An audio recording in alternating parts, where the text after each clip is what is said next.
नमस्कार मित्रों, आज આપણે આવ્યા છીએ ગુજરાતી સમાજમાં દુકાન છે ફેમસ કોચીનમાં શાંતિલાલ મીઠાઈવાળા. જોઈ લો સ્પેશિયલ દેશી મીઠાઈ કોચીનમાં, દેશી મીઠાઈ જોઈ લો, બધી દેશી વસ્તુ છે. ક્યારેક કોચીન આવો તો આ મીઠાઈ ખાવી, શુદ્ધ મીઠાઈ કોચીનમાં છે. નમસ્તે. તો આ ગુજરાતનું જ છે. હા, ગુજરાતમાં જે મળે ને અહીંયા મળે.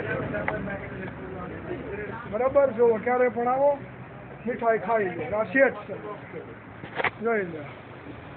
ને અહીંયા બિલ પેમેન્ટ છે ને આ ગુજરાતી ટેમ્પલ છે. આ મોટા શેઠના ફોટા છે, જોઈ લો. શેઠ હવે આવે છે. ઠીક, બરોબર. તમે શેઠ છો એમ ને? વાહ ભાઈ, સરસ. લ્યો, હરિયર લાઈક કરો, શેર કરો, કોમેન્ટ કરો. ગુજરાતી ટેમ્પલ છે. ગુજરાતી ટેમ્પલમાં આવો એટલે મીઠાઈની દુકાન છે કોચીનમાં. નમસ્કાર, નમો નમઃ.